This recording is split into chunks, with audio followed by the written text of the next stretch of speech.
Welcome to Q Hub TV. Last week से एक news scroll हो रहा है टोटल ग्लोबल स्क्रीन्स के ऊपर, वो है यूएस गवर्नमेंट शटडाउन। सो ये न्यूज़ पहली बार हम नहीं सुन रहे हैं क्योंकि कुछ महीनों से ये इश्यू चल रहा है और लास्ट ये साल के मार्च और अप्रैल में भी एक बार ये न्यूज़ टोटल ग्लोबल मार्केट्स को कुछ परेशान में डाला था। वो क्या है, यूएस गवर्नमेंट डिफ़ॉल्ट होने वाली है, ऐसा न्यूज़। ये डिफ़ॉल्ट क्यों होती, जब वो लोग जो डिफ़ॉल्ट कब होती है गवर्नमेंट, जब जो गवर्नमेंट जो कर्ज लेती है स्पेशली इंटरनल रिसोर्सेज से या एक्सटर्नल रिसोर्सेज मीन्स दूसरे कंट्रीज़ के पास अपने गवर्नमेंट सिक्योरिटीज या बॉन्ड्स रख के उसके ऊपर जो कर्ज लेती है वो उसका प्रिंसिपल अमाउंट पे करने में अगर गवर्नमेंट कामयाब नहीं होती या जो उनके जो कंट्रीज़ में जो एक्सपेंडिचर्स है पब्लिक एक्सपेंडिचर्स, अगर वो एक्सपेंडिचर्स को मीट करने में अगर गवर्नमेंट फेल होती तब वो गवर्नमेंट डिफ़ॉल्ट होने वाली है बोल के हम एक कंक्लूजन पर आते हैं।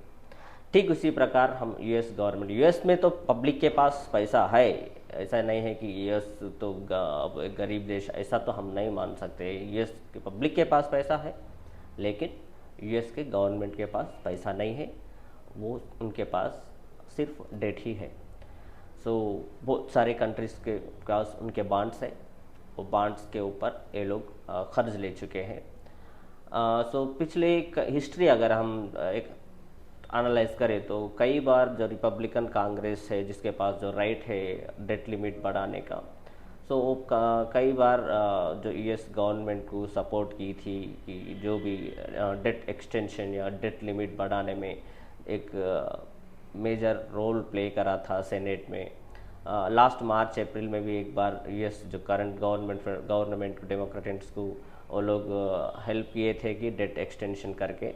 तो इस बार क्या Republican Congress debt limit extend करने में रेडी नहीं है, इसलिए यूएस गवर्नमेंट डिफ़ॉल्ट होने के चांसेस ज़्यादा है, ऐसा बोल के कुछ न्यूज़ हमको स्कूल में दिखे थे।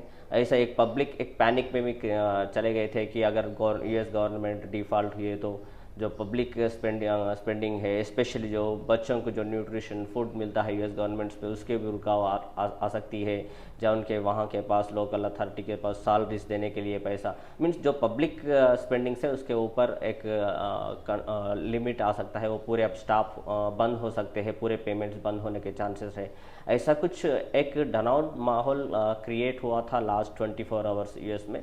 लेकिन कल रात में मिडनाइट जो लास्ट मिनट में फिर एक बार रिपब्लिकन कांग्रेस ने यूएस गवर्नमेंट को डिफ़ॉल्ट होने से बचाया है।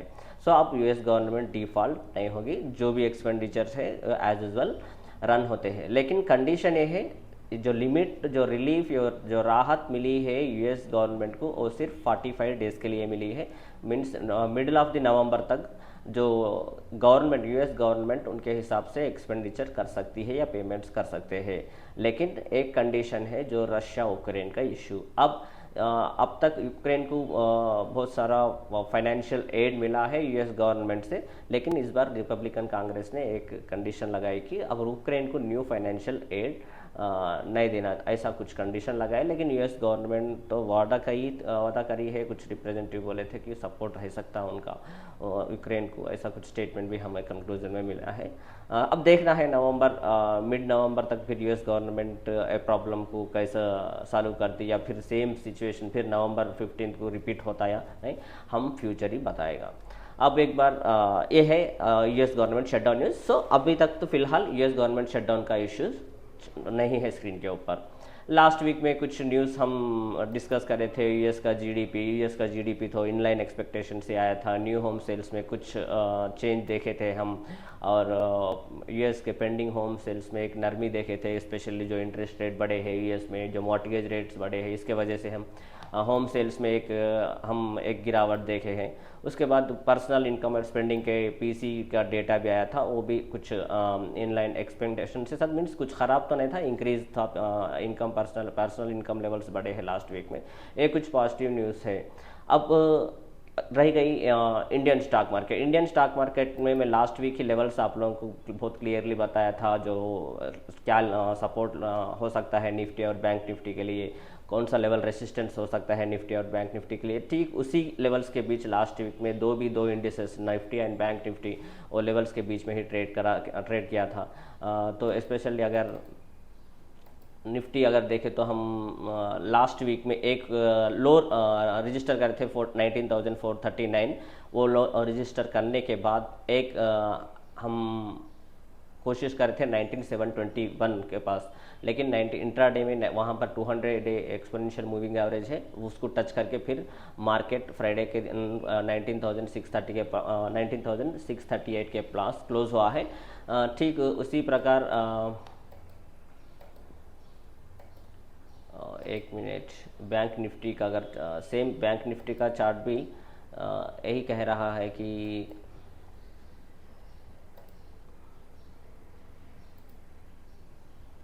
बैंक निफ्टी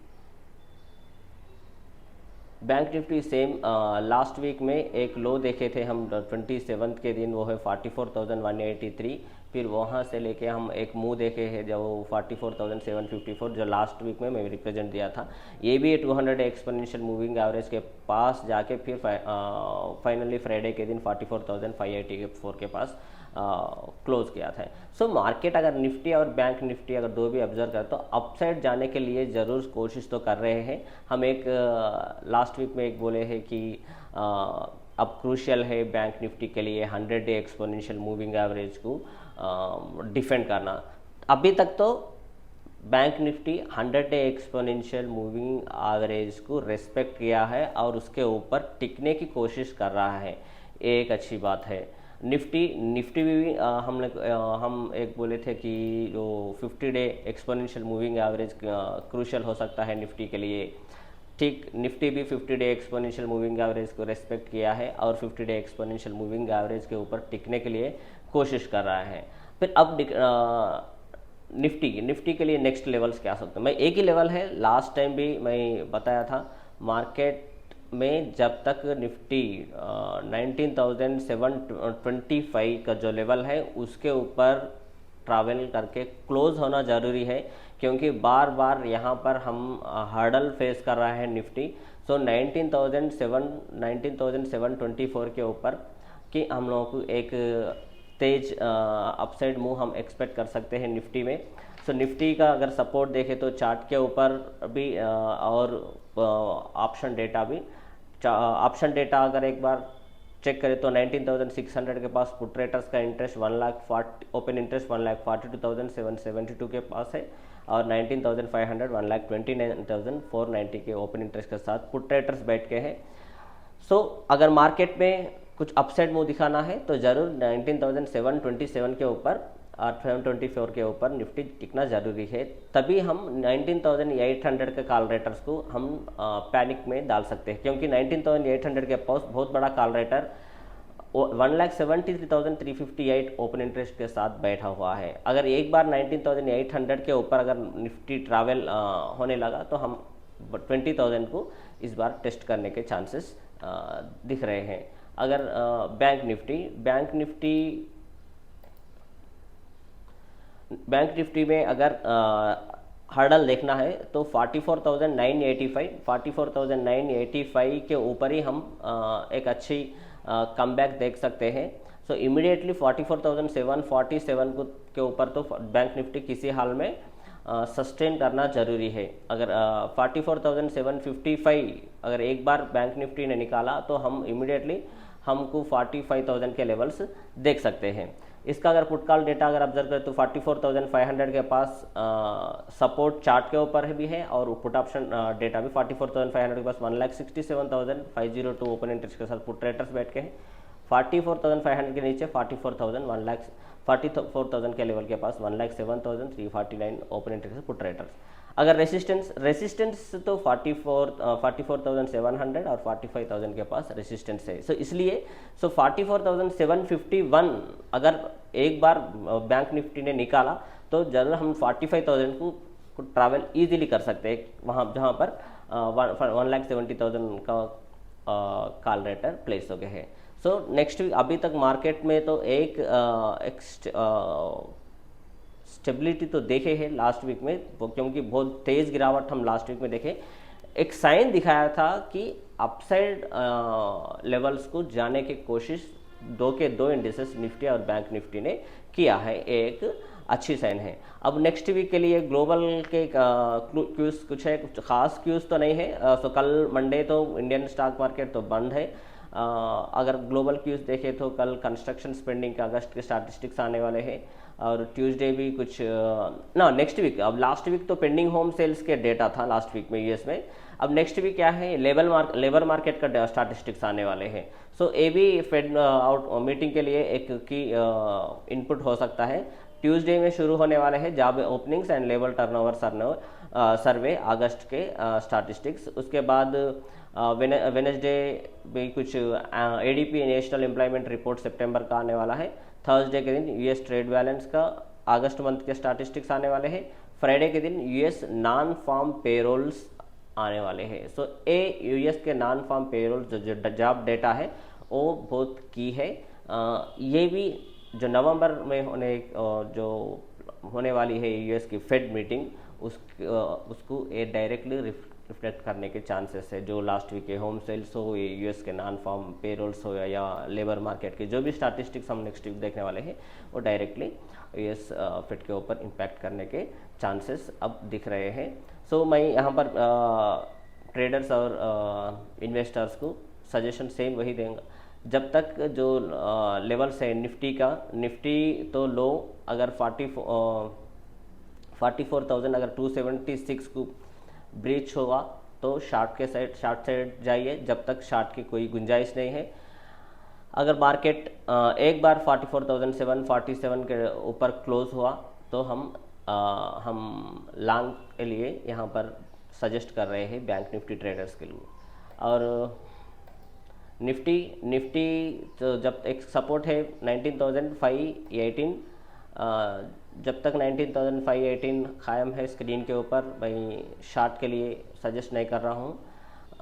अगर 518 के नीचे अगर मार्केट फिसलने लगा तो शॉर्ट के चांसेस हमको मिल सकते हैं।